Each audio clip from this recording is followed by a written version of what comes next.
My pen froze mid-note. Something in his tone made my skin prickle. After a thorough internal audit, we've discovered approximately $4.3 million has been systematically diverted from company accounts over the past 16 months.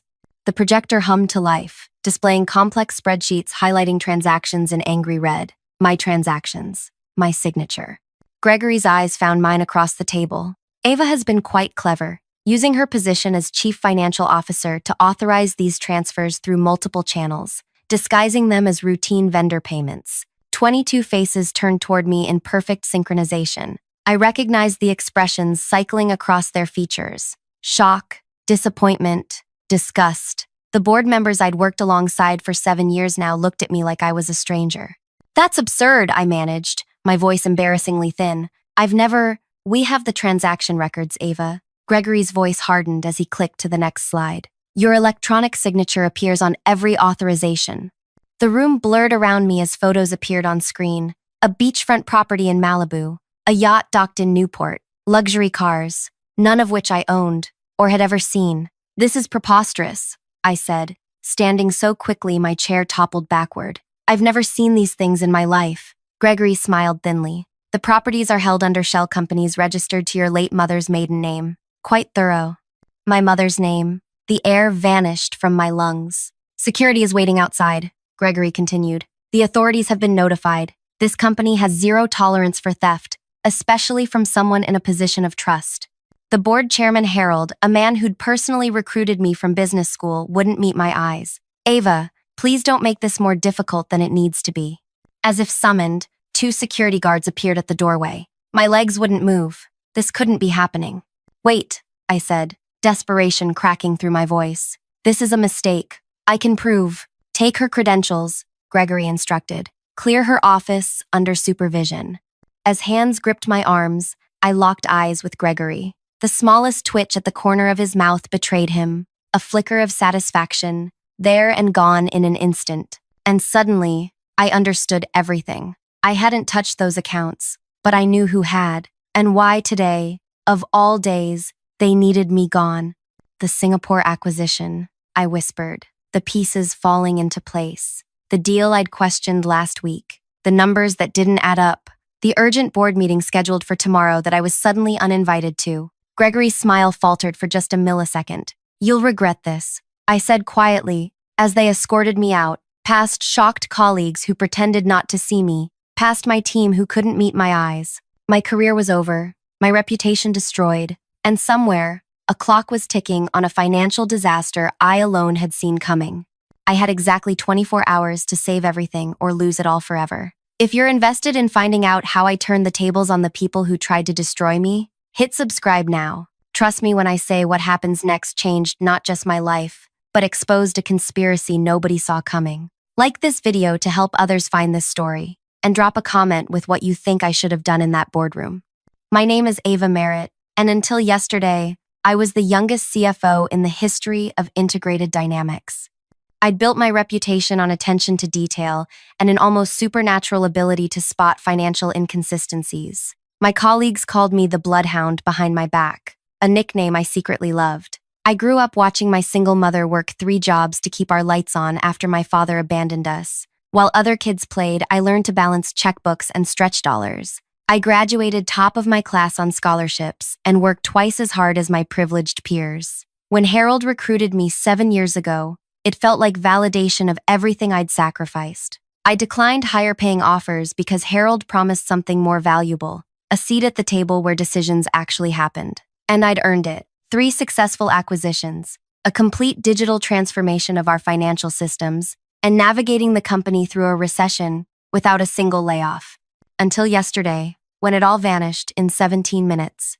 Standing on the sidewalk outside our gleaming headquarters, personal items in a cardboard box like some corporate cliché, I tried to think clearly through the shock. Gregory had been planning this for weeks. The question was why.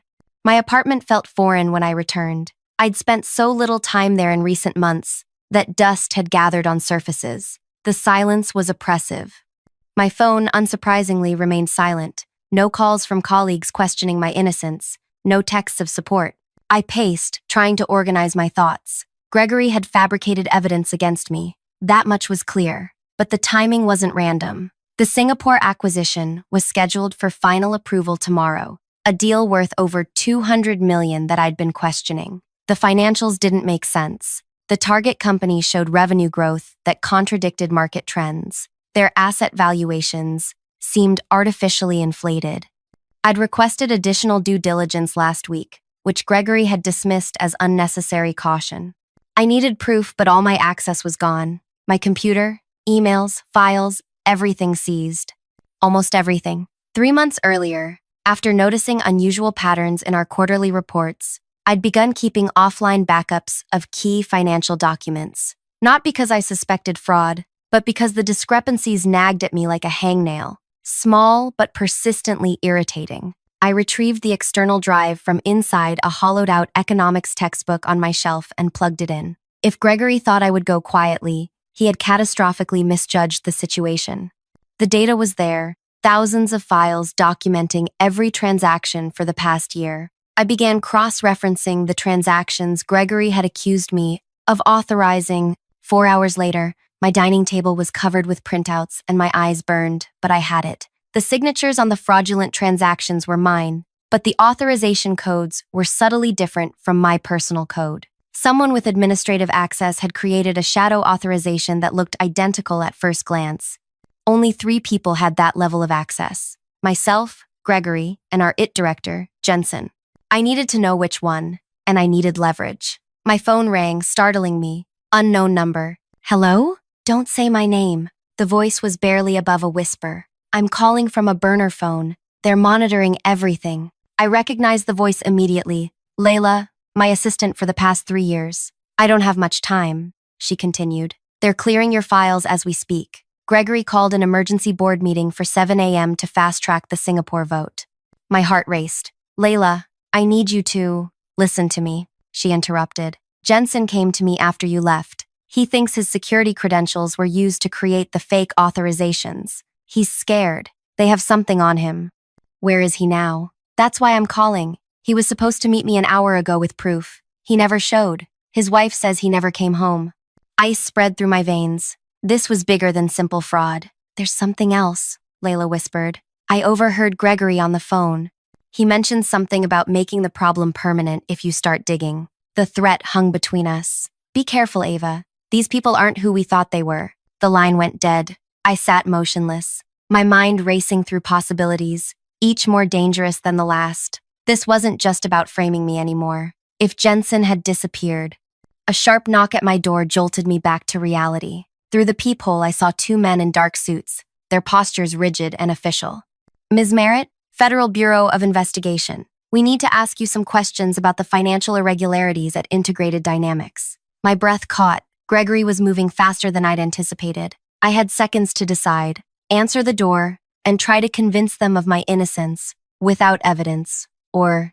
The back window of my apartment led to a fire escape. In movies, people always escape down fire escapes. In reality, the metal groaned under my weight, every step threatening to wake my neighbors. As I descended into the alley behind my building, rain began to fall, because apparently the universe wasn't content with merely destroying my career and framing me for crimes I didn't commit. Where does someone go when they can't go home? When every electronic transaction could be traced? When the only proof of your innocence is on a hard drive in your handbag, and you have less than 12 hours before a corporate catastrophe unfolds? I had one person left who might help me, someone outside the corporate world, someone who owed me. My former college roommate, Delia. Getting across town without using rideshare apps or credit cards proved challenging, but 2 hours and one very understanding cab driver later, who accepted my watch as payment, I stood on Delia's doorstep, soaked and shivering. The door swung open to reveal Delia in paint-splattered overalls, her curly hair wild around her face. Her expression shifted from confusion to concern in an instant. Ava, what happened to you? I need your help, I said, my voice breaking. And I need you to believe me when I tell you I didn't do what they're saying I did. Delia didn't hesitate. She pulled me inside, away from prying eyes and the relentless rain. Whatever you need, she said simply. But first, dry clothes and coffee. As I changed into borrowed sweatpants and a faded t-shirt, I caught my reflection in Delia's bathroom mirror. The woman staring back looked nothing like the confident CFO who had walked into that boardroom yesterday. This woman had wild eyes and a hunted expression. But something else burned there too. Determination. They had taken my reputation, my career, and now threatened my freedom. But they had made one critical error. They thought I was alone. They thought I was beaten. They thought I would run. But they had never really known me at all. Because while Gregory was planning to destroy me, he forgot the most important detail. I never start a fight, but I always finish it. And dawn was coming. Delia's apartment was everything mine wasn't. Colorful, cluttered with half-finished art projects, alive. She listened without interruption as I explained the situation, spreading my evidence across her paint-stained dining table. So this Gregory framed you for embezzlement to stop you from blocking this Singapore deal? She summarized, examining a spreadsheet. And now your IT guy who might have proof has vanished? That's the short version, I confirmed, rubbing my temples. The Singapore company's financials are fabricated. Someone's pushing this acquisition through knowing it's worthless. Delia's expression hardened. And now the FBI is involved? Ava, this is serious. Like, witness protection serious. I can't run, I said. I need to stop this deal and clear my name. With what army? You said yourself the entire board believes you're guilty. I pulled up the files on Jensen I'd downloaded before losing access. Not the entire board. Harold recruited me personally. If I can get concrete proof to him before the meeting, the same Harold who wouldn't meet your eyes when they accused you, Delia challenged. Her words stung because they were true. Harold had said nothing in my defense. I don't have a choice, I insisted. The meeting's at 7 a.m. I checked my watch. 9 hours from now. After that, it's too late. Delia sighed heavily. What exactly do you need from me? Your computer, your phone, and possibly your car. I hesitated. Also, you can't tell anyone I'm here. She nodded without hesitation. Done. But you need sleep. You look like you might collapse. Sleep can wait. I opened my external drive on her laptop. First, I need to find Jensen. 3 cups of coffee later, I'd pieced together enough fragments to see the outline of what Gregory had done. The fraudulent transactions creating my embezzlement had begun 6 months ago, exactly when Gregory had first proposed the Singapore acquisition. Look at this, I told Delia, highlighting a section of code. The security authorization has Jensen's digital signature, but the timestamp shows it was created at 2:14 a.m. on a Sunday. Jensen coaches his daughter's soccer team every Sunday morning. He's religious about his sleep schedule. So someone used his credentials without his knowledge? Delia asked, squinting at the screen. Exactly, and I'm betting Jensen figured it out. I pulled up his personnel file. His wife's name is Diane. I need to talk to her. At 3 in the morning, that won't seem suspicious at all. She was right, but time was evaporating. I'll have to risk it. Delia's ancient sedan smelled like turpentine and coffee as we drove through the sleeping city. Jensen lived in a modest suburban neighborhood 30 minutes outside the city center. The houses were dark except for porch lights. This is it, Delia whispered, pulling up across the street from a blue 2-story with a basketball hoop in the driveway. Wait here, I instructed. If I'm not back in 15 minutes, leave. Don't get involved further.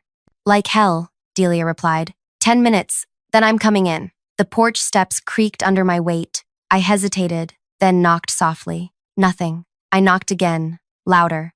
A light flicked on upstairs. Moments later, the door cracked open to reveal a woman with sleep-disheveled hair and reddened eyes. Diane? I asked. I'm Ava Merritt. I worked with Ryan. Her eyes widened in recognition, then narrowed with suspicion. The police are looking for you. I know. I didn't do what they're saying. I lowered my voice. And I think Ryan might be in danger because he knows that. Her hand trembled on the door. Ryan called me yesterday afternoon, said he needed to retrieve something from the office. He sounded scared. Her voice cracked. He never came home. Did he mention what he was looking for? She shook her head. Just that it was in the server room, that it would fix everything. The server room, of course. Physical access logs couldn't be altered remotely. Diane, has anyone unusual contacted you? Asked about Ryan. 2 men came by yesterday evening, said they were from company security, looking for Ryan for an emergency system issue. Her expression darkened. But Ryan had texted me earlier, warning me not to tell anyone from work where he was, so I said I didn't know. Smart man. Did Ryan keep backups of his work? Anything at home? She hesitated, then nodded almost imperceptibly. In his workshop, he's paranoid about system failures. Diane led me through the sleeping house to a converted garage. Ryan's workspace was meticulously organized, labeled storage bins, color-coded cables. He keeps an air-gap system for security testing, she explained, pointing to a computer in the corner. Completely disconnected from any network. The machine booted quickly. Password protected. Do you know his password? I asked. Diane shook her head. He changes it weekly. Some security protocol. I studied the login screen. 3 attempts before lockout, most likely. I couldn't afford to guess wrong. What's important to him? I asked. Something meaningful he might use. His daughters, Hannah and Lily. They're 7 and 9. Diane picked up a framed photo from the desk. Jensen with 2 gap-toothed girls on his shoulders at what looked like a carnival. I typed, Hannah Lily 2023. Access denied. I examined the photo more carefully. They were at an amusement park. Behind them, a roller coaster. What's his favorite activity with the girls? I asked. Sunday morning pancakes, she answered without hesitation. It's their tradition. Sunday pancakes. The screen remained locked. 1 attempt left. I noticed a whiteboard calendar on the wall. In the current week, 1 date was circled in red, April 15th, tax day, but something told me that wasn't it. What's April 15th? I asked, pointing. Diane's expression softened. Our anniversary, 15 years this month. Anniversary, 15 April. The screen unlocked. Thank you, I breathed. Diane hovered anxiously. Will this help find Ryan? I hope so, I said, already scanning folders. A directory labeled ID Backup contained dozens of encrypted files. Most required additional passwords, but one folder stood out, SG, questions. Inside were screenshots of emails between Gregory and unknown recipients, discussing the Singapore acquisition. The language was carefully vague, but one exchange made my blood run cold. Concerns from finance kept becoming problematic, particularly AM. Handle it before final approval. Permanent solution preferred. Understood. Evidence being arranged. Board won't question once presented. Jensen had captured proof of the conspiracy, but there was more. Detailed analyses of the Singapore company showing massive discrepancies between reported and actual revenues, fabricated client lists, non-existent assets. And then I found it, a video file dated yesterday afternoon. I clicked play. Jensen's face appeared, pale and nervous. If you're watching this, I'm probably in trouble. I discovered Gregory using my security credentials to authorize fraudulent transactions under Ava's name. He's been setting her up for months. The Singapore deal is completely fraudulent. The company's basically worthless. Gregory and 3 board members are getting massive kickbacks through offshore accounts. I've downloaded the server access logs, showing who accessed the financial systems and when. It proves Ava couldn't have done this. I'm going to the office to retrieve the physical backup tapes as additional proof. If I don't make it back, the video cut off abruptly. Oh God, Diane whispered. I copied everything to my drive, hands shaking. Diane, you need to go somewhere safe. Your parents, maybe? Just until this is resolved. What about Ryan? I wished I had a comforting answer. I'm going to find him. But first, I need to stop this acquisition and clear both our names. As we left the workshop, headlights swept across the front of the house. A black SUV pulled to the curb. Get down, I hissed, pulling Diane away from the windows. 2 men in dark suits emerged, walking purposefully toward the house.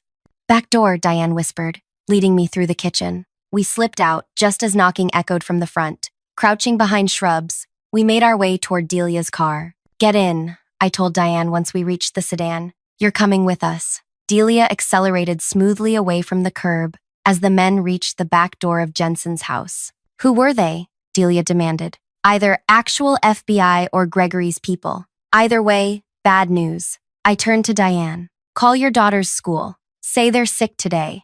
Then call a friend or relative outside the city. What are you going to do? Diane asked, clutching her phone. I checked the time, 4:47 a.m., just over 2 hours until the board meeting. I'm going to find your husband, I promised. And then I'm going to take Gregory down. Back at Delia's apartment, I organized the evidence into a coherent narrative. The Singapore company was essentially a shell, its assets primarily intellectual property that had been wildly overvalued. The acquisition would pump $200 million into an essentially worthless entity, money that would disappear into offshore accounts connected to Gregory and 3 board members. So it's just straight-up theft, Delia summarized. Corporate theft on a massive scale, I confirmed. And they needed me gone because I was asking too many questions. I had the evidence. What I didn't have was a way to present it. Walking into the board meeting was impossible. Security would stop me at the door. Sending the files electronically would be dismissed as desperate fabrications from a fugitive embezzler. I needed someone inside that room, someone the board would listen to. Harold, I murmured. The chairman who didn't defend you? Delia asked skeptically. He recruited me, mentored me. I pulled up his contact information. He was shocked yesterday. Not complicit, shocked. You can't just call him. His phone is probably monitored.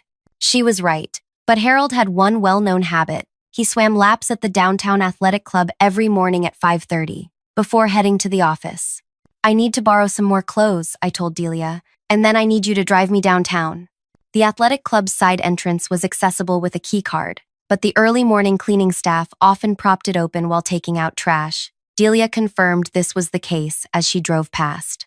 This is insane, she said, circling back. You're going to get arrested. Only if I fail. I checked my appearance in the visor mirror. With Delia's workout clothes and a baseball cap pulled low, I looked nothing like the professional CFO everyone was searching for. I'll text you when it's done, I promised, slipping out of the car. The service entrance was indeed propped open with a trash can. I slipped inside, navigating service corridors I'd glimpsed during corporate events. The locker rooms would be to the left, past the massage rooms.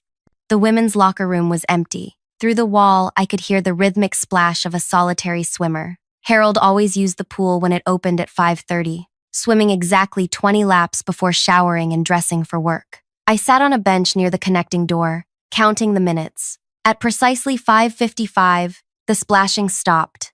Minutes later, Harold emerged from the men's locker room, hair damp, briefcase in hand. He froze when he saw me. Ava? He whispered, glancing around nervously. What are you doing here? The police are looking for someone who stole millions. I finished.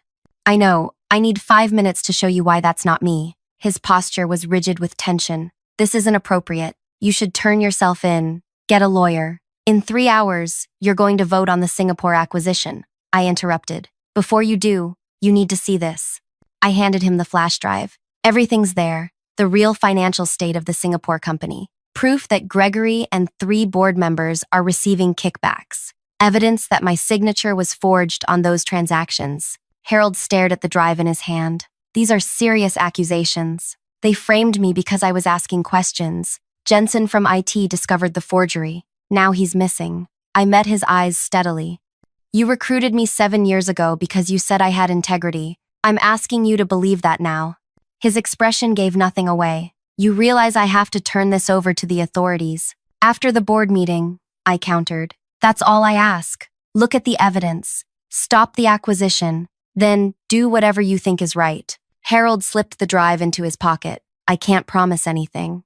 That's all I'm asking for. A chance. I stepped back. One more thing. Jensen might be in danger. The server room access logs will show when he was last at the office. Harold's eyes narrowed slightly. You think Gregory would? I think $200 million makes people do terrible things. I turned to leave, then paused. I trusted you for 7 years, Harold. I'm trusting you now. I slipped out the same way I'd entered, texting Delia to pick me up 2 blocks away.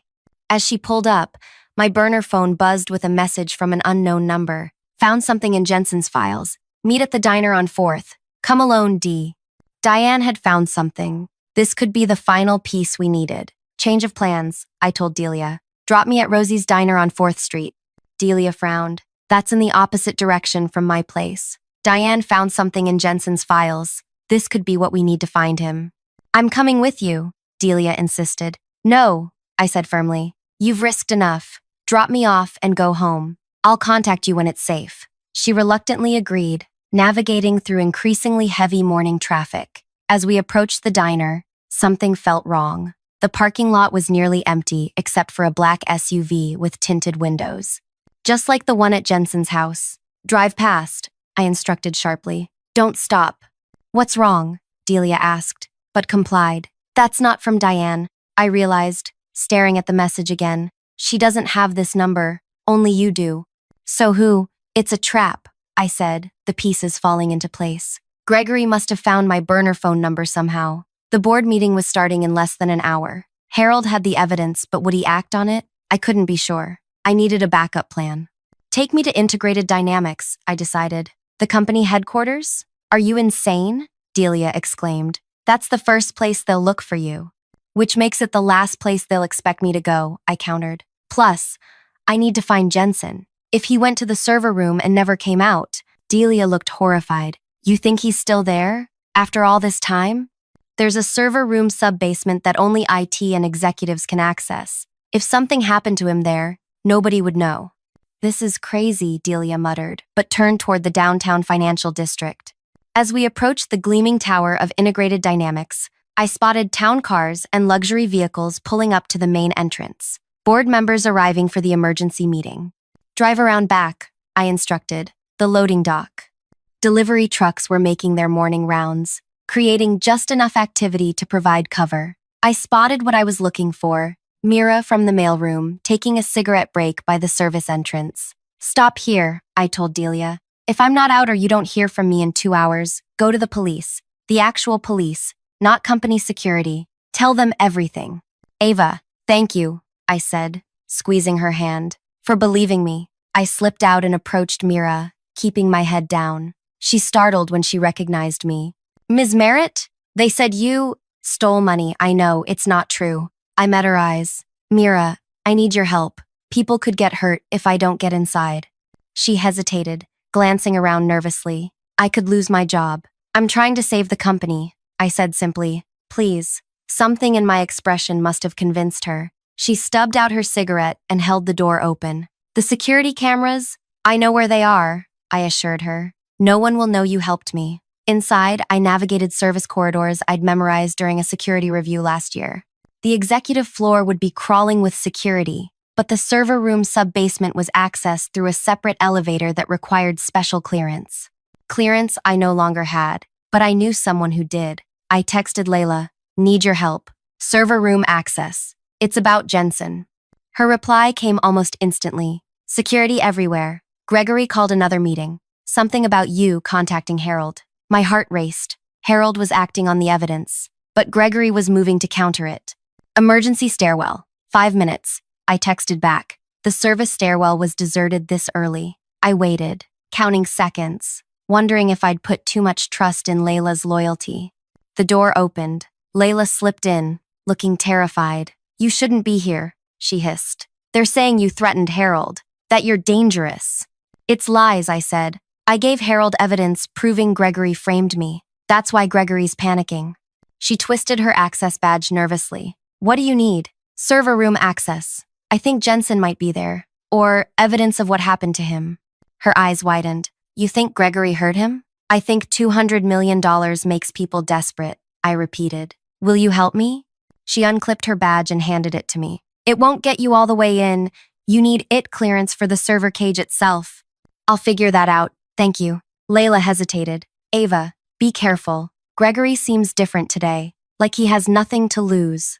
Those were the most dangerous kind of people. I took the service elevator down to sub-level 3, Layla's badge granting me access. The fluorescent lights hummed in the silent corridor leading to the server room, a fortified glass enclosure containing the beating heart of Integrated Dynamics digital infrastructure. The outer door beeped green with Layla's badge. Inside, row after row of blinking servers generated a steady white noise and artificial breeze. The inner cage required IT credentials. I approached the security panel, mind racing. Jensen would have changed his password regularly, but like many IT professionals, he might follow patterns. His anniversary had worked on his home computer. I tried. April 15th. Access denied. I thought about what else might matter to him. His daughter's birthdays? Hannah Lily, 709. Access denied. One more attempt before a security alert would trigger. I stared at the keypad, thinking about everything I knew about Jensen. Then I remembered he'd once mentioned that his first computer was an Apple II he received on his 12th birthday, the start of his passion for technology.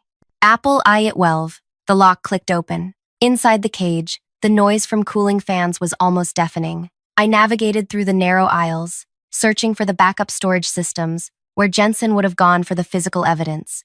At first, I saw nothing unusual. Then, in the farthest corner, a maintenance panel stood slightly ajar. It led to a crawl space housing additional cooling infrastructure, normally only accessed during quarterly maintenance. I pulled it open wider. Jensen lay crumpled in the narrow space, blood matted in his hair, face ashen. For a horrible moment, I thought he was dead. Then I saw the slight rise and fall of his chest. "Jensen," I whispered, dropping to my knees beside him. "Jensen, wake up." His eyelids fluttered. "Ava," he croaked. "How did you?" "Save your strength," I told him, checking his injuries. The head wound had stopped bleeding, but he needed medical attention. "We're getting you out of here." "The tapes," he mumbled, gesturing weakly toward a small black case partially hidden beneath his body. "Got them. Proves everything." "You're a hero, Jensen," I told him, retrieving the case. "Now we need to get you to a hospital." "Can't move well," he admitted. "Been drifting in and out, dizzy." "Who did this to you?" His expression darkened. "Gregory caught me in here. When he saw what I had, he just snapped. Hit me with something. Thought I was dead, I guess." The pieces aligned perfectly. Gregory had assaulted Jensen, hidden his body where no one would look, then framed me for financial crimes to distract from the acquisition fraud. "The board meeting is happening right now," I told him. "Harold has evidence, but these backup tapes will seal it." I helped Jensen to his feet, supporting his weight as we shuffled toward the exit. Every step was agonizingly slow. Jensen was barely conscious, his arm heavy across my shoulders. As we approached the outer door, voices echoed from the corridor outside. "Check every level. She has to be in the building somewhere." Gregory's voice. And he wasn't alone. We froze. The server room had only one exit. We were trapped. The server hum suddenly seemed deafening as I searched desperately for options. Jensen's weight against me grew heavier as his consciousness faded again. "In here," I whispered, dragging him toward a maintenance closet nestled between server banks. The cramped space barely fit us both. I pulled the door closed, leaving it open a crack to monitor the situation. Through the sliver, I watched as Gregory entered with 2 security guards. His normally immaculate appearance had deteriorated. Tie loosened, hair disheveled, eyes wild. "Search every inch," he commanded. "She has to be here somewhere." "Sir, the board is waiting," one guard reminded him. "Mr. Lambert said the meeting cannot proceed without you." Gregory's face contorted. "Harold can wait. Finding Merritt is the priority." As they moved deeper into the server room, I realized we had minutes at most before discovery. Jensen's breathing had grown labored, his skin clammy against mine. "Jensen," I whispered, "I need you to stay with me." His eyes fluttered open. "The backup drive," he mumbled. "Back panel. Emergency protocol."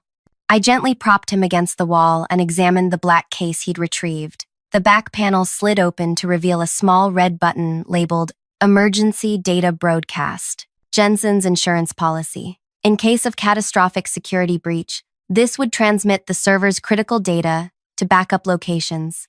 "Where does it send the data?" I asked. "Everywhere," Jensen whispered. "Board members, executives, compliance team. Can't be stopped once triggered. An all-points digital flare. If I pressed that button, every scrap of evidence would simultaneously reach everyone who mattered." I heard Gregory's voice growing closer. "Check those cabinets. Every hiding place." It was now or never. I pressed the button. A small light blinked green, then steady red. Whatever was happening, it was invisible to the naked eye. Data flowing through fiber optic cables to recipients throughout the company. Gregory's phone chimed. Then another chime from one of the security guards. Then another. "What the?" Gregory checked his screen, his face draining of color. "No! No!" The server room door burst open again. Harold stood there, flanked by 2 police officers, in tactical gear. "Gregory Allen," one officer announced, "you're under arrest for financial fraud, assault, and attempted murder." Gregory backed away. "This is absurd. I'm the victim here. She's the one who—" "We have the evidence, Gregory," Harold said quietly. "All of it. The Singapore financials, the kickbacks, the faked transactions in Ava's name. And now, apparently," he glanced at his phone, "server logs showing you entered this room at the exact time Ryan Jensen's badge was used, followed by no exit scan for Jensen." Gregory's expression shifted from disbelief to cold calculation. His hand moved toward his jacket pocket. "Don't," Harold warned. But Gregory was beyond warnings. He pulled something from his pocket, not a weapon, but a small device with a single button. Remote deletion trigger, Jensen gasped beside me. Master override. Gregory's thumb hovered over the button. Without the server data, it's just her word against mine. And I still have 3 board members who'll back me. Drop it now, an officer commanded, weapon raised. I burst from the closet, supporting Jensen. It's too late, Gregory. The emergency broadcast protocol already sent everything. The board has it, the police have it, it's over. Gregory's eyes locked with mine, hatred burning in them. For a moment, I thought he might lunge at me. Instead, he laughed, a hollow, broken sound. You have no idea what you've done, he said softly. None of you do. He dropped the device and raised his hands as the officers approached. As they handcuffed him, Harold rushed to us. Jensen needs medical attention, I explained. Gregory attacked him when he discovered the fraud evidence. Harold called for paramedics while the police led Gregory away. As he passed me, Gregory paused. This isn't over, Ava, he whispered. Some things can't be undone. A chill ran through me despite the server room's warmth. Within 20 minutes, the basement had transformed into a scene of organized chaos. Paramedics attended to Jensen, while police technicians secured the server room as a crime scene. I sat on a chair someone had brought, answering a detective's questions about the events of the past 24 hours. Diane arrived, rushing to Jensen's side as they prepared to transport him to the hospital. The relief in her eyes when she saw him alive spoke volumes. You found him, she said, gripping my hand. Thank you. He saved himself, I corrected. And probably the company, too. As the immediate crisis stabilized, Harold approached. He looked 10 years older than he had yesterday. The board meeting has been indefinitely postponed, he informed me. 3 members have recused themselves pending investigation. The Singapore acquisition is dead.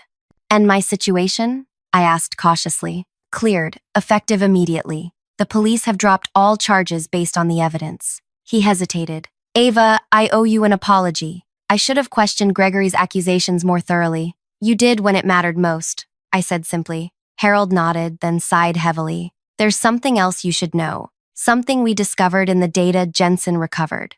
His expression made my stomach tighten. What is it? The Singapore company wasn't just overvalued. It doesn't actually own the intellectual property it claimed. The medical research they supposedly developed. He paused. It was stolen from a small research lab. Tests were falsified, approvals fabricated. I stared at him, processing the implications. So, if the acquisition had gone through, we would have invested millions in treatments that don't work, Harold confirmed. Treatments that would have gone to market under our name.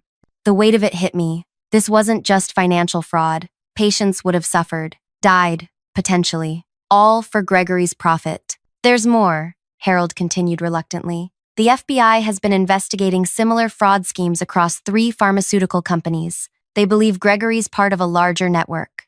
The scope of the conspiracy expanded in my mind. No wonder Gregory had been so desperate. What happens now? I asked. The company faces months of damage control. But you, Harold straightened. The board members who weren't involved want you back. As acting CEO, the offer stunned me. Acting CEO? Harold, I'm a CFO.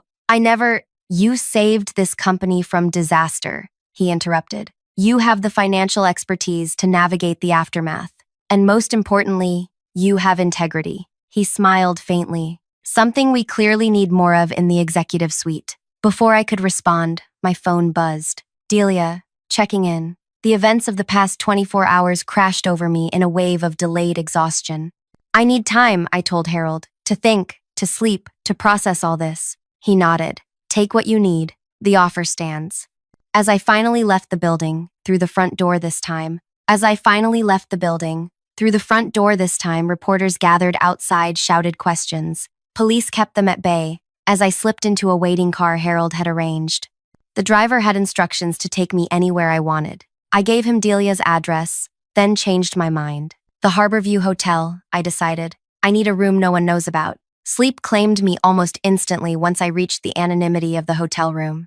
I woke 14 hours later to dozens of missed calls and messages from Harold, from Delia, from journalists seeking comments, from former colleagues offering support. One message stood out, from Layla. They found Gregory's offshore accounts, 40M already transferred, 3 other board members implicated, FBI searching their homes. Call me.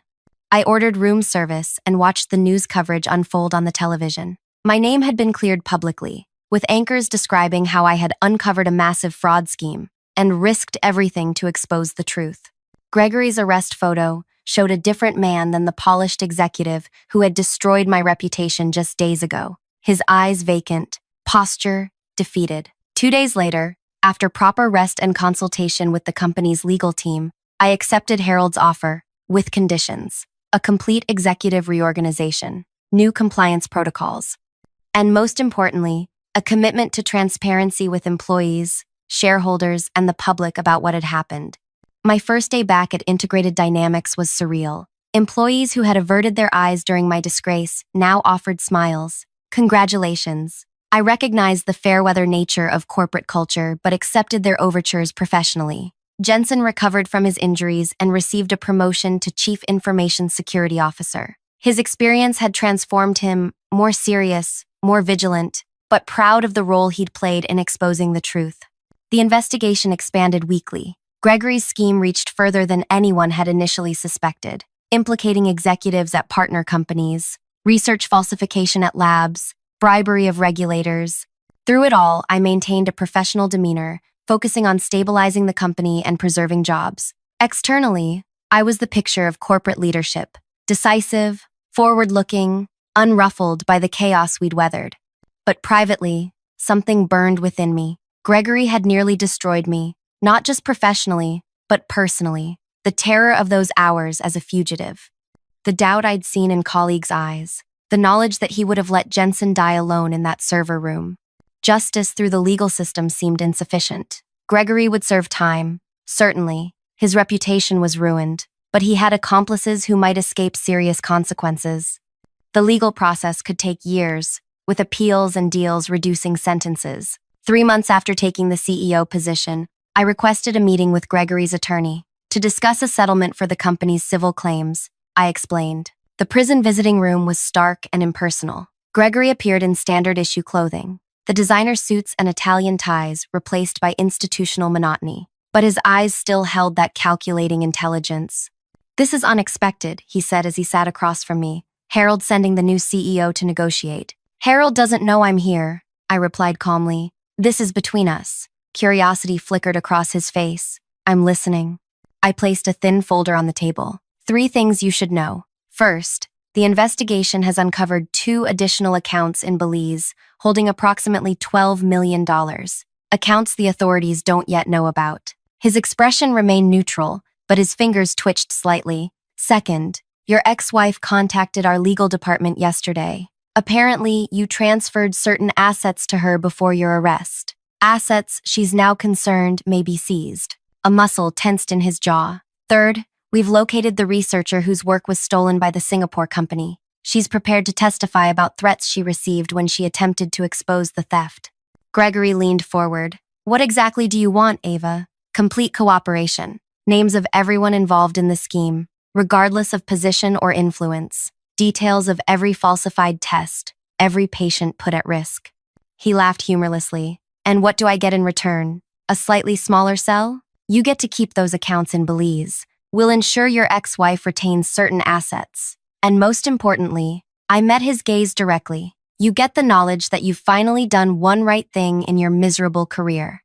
"Why would you offer me anything?" he asked suspiciously. "You won." I stood, gathering my materials. "This isn't about winning, Gregory. It's about justice. For the patients who would have received ineffective treatments, for the researchers whose work was stolen, for Jensen, who almost died doing the right thing."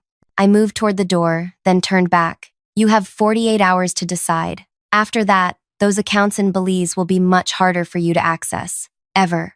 As I walked away, he called after me. "You've changed, Ava. The woman I knew wouldn't make deals with criminals."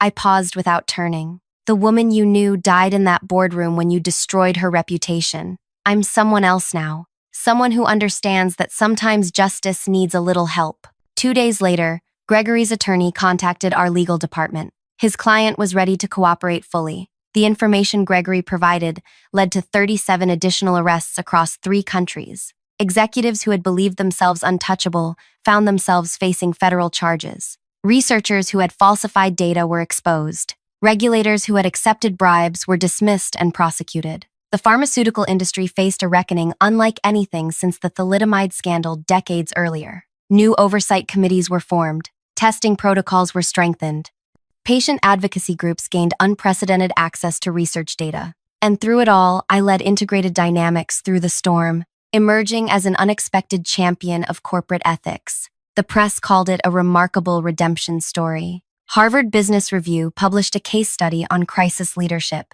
Only I knew the complete truth, that sometimes justice wears a respectable face and carries a designer handbag. That revenge isn't always loud and violent. Sometimes it's patient, methodical, and perfectly legal. 6 months after Gregory's cooperation agreement, I visited him one final time. "I kept my end of the bargain," he said, looking considerably older than when I'd last seen him. "Yes," I acknowledged, "and the industry is better for it. Those accounts in Belize," he said carefully. "My attorney hasn't been able to access them." I smiled slightly. "There were never any accounts in Belize, Gregory. That was a test, to see if you were motivated by self-interest or genuine remorse." The blood drained from his face. "You manipulated me." "I learned from the best," I replied, standing to leave. "Goodbye, Gregory." As I walked through the prison corridor for the last time, I felt the weight of the past months finally lifting. The company was thriving under new ethical guidelines. Patients were protected by strengthened regulations. Jensen had recovered completely and was rebuilding security systems from the ground up. And I had discovered something about myself, that integrity doesn't mean allowing injustice to prevail. Sometimes it means becoming the architect of accountability. When systems fail, the woman who had stood shocked and disbelieving in that boardroom was gone. In her place stood someone stronger, wiser, and unafraid of the shadows where truth sometimes hides. It wasn't the revenge I had initially imagined. It was better, more complete, more just. Because the ultimate revenge wasn't Gregory's imprisonment or the exposure of his co-conspirators. It was the transformation of an entire industry, the protection of countless patients, the creation of systems that would make such fraud nearly impossible in the future. I had turned his attempt to destroy me into something that would save lives, and that was a victory worth every moment of pain. If this story showed you anything, it's that justice sometimes requires courage from unlikely places. Like, comment, and subscribe if you believe in standing up for what's right, even when the cost seems too high. What would you have done in Ava's position? Let me know in the comments below.